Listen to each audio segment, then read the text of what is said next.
এদিন লগৰ এটাই কৈছিল মোক যে খাই ল'লে হেনো মই অলপ কমিউনেল হৈ যাওঁ। এতিয়া মই তাক প্ৰশ্ন কৰিব বিচাৰিম যে কমিউনেল হোৱাটো ভুল নেকি? নিজৰ আই মাতৃক শ্ৰদ্ধা কৰাটো ভুল নেকি? নিজৰ জাতিটোক ভাল পোৱাটো ভুল নেকি? সেই প্ৰশ্নটো এতিয়া মই তাক কৰিব বিচাৰিম।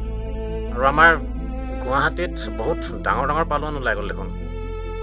আকৌ জিম যাব লাগিব যেন পাইছোঁ। নিজকে অসমীয়া বুলি পৰিচয় দিবি, তেতিয়া বেছি ভাল লাগিব। খিলঞ্জীয়া বুলি চেলাবি, তেতিয়া আৰু বেছি ভাল লাগিব। এইবোৰ হিন্দুত্ববাদী, হিন্দুৰ নামত, মুঠতে হিন্দুৰ নাম লৈ লৈ বহুত ভিতৰলৈ সোমাই গ'ল ইহঁত, আজিহে গম পাইছোঁ। আৰু আমাৰ নৱনিৰ্বাচিত বিধায়ক মধ্য গুৱাহাটীৰ গুপ্তা ডাঙৰীয়াৰ বাইকটো মই চালোঁ, ভালদৰে লক্ষ্য কৰিলোঁ।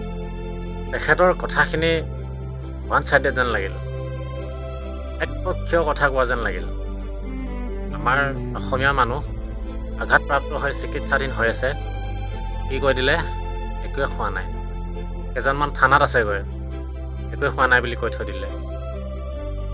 অন্ততঃ এইটো প্ৰমাণ হ'ল যে গুপ্তা ডাঙৰীয়াই নিজৰ সম্প্ৰদায়ৰ মানুহখিনিক ব্লাইণ্ডলি ছাপোৰ্ট কৰে। স্পষ্ট কথা, চিধা কথা। তেখেতে নিজৰ মানুহখিনিক ব্লাইণ্ডলি ছাপোৰ্ট কৰে। কালি পৰহি যদি আমাৰ অসমীয়া এজন মৰিও যায়, কি কৈ থৈ দিব জানেনে? মৰা নাই নহয়, এক্সিডেণ্টহে হৈছিল, এনেকৈ কৈ থৈ দিব। লিখি লওক, ডাইৰেক্ট কথা। নিজকে অসমীয়া বুলি কেতিয়াও পৰিচয় নিদিয়ে ইহঁতে, হিন্দু বুলি কয়, সেইটো মনত থ'ব। আৰু নালাগেও দিবলৈ, মই জাষ্ট কথাটোৱে কৈছোঁ, ইহঁতে অসমীয়া বুলি পৰিচয় নিদিলেও হ'ব, দৰকাৰো নাই। প্ৰতিজন অসমীয়াই এতিয়াৰে পৰা নিজৰ সুকীয়া পৰিচয় দিয়ক, নিজকে অসমীয়া বুলি ক'বলৈ আৰম্ভ কৰক। এইবোৰ হিন্দুৰ নামত পৰিচয় দিয়াটো যিসকলে দিয়ে, তাৰ কাৰণে আজি এই বিহাৰীবোৰে বহুত বেছি চল পালে।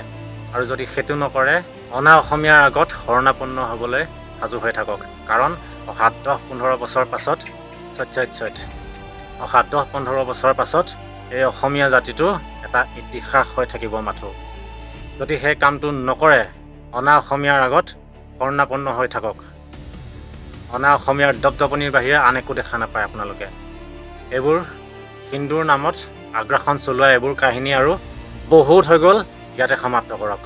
এটা কথা মনত থ'ব, তেওঁলোক অসমলৈ অহাৰ মূল উদ্দেশ্যটোৱে হৈছে টকা ঘটা।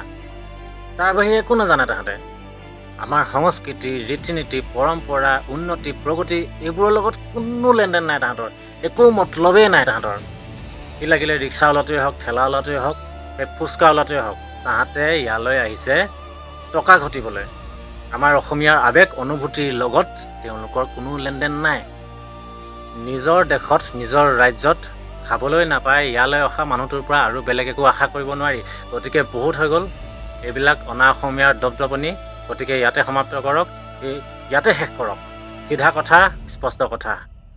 ধন্যবাদ।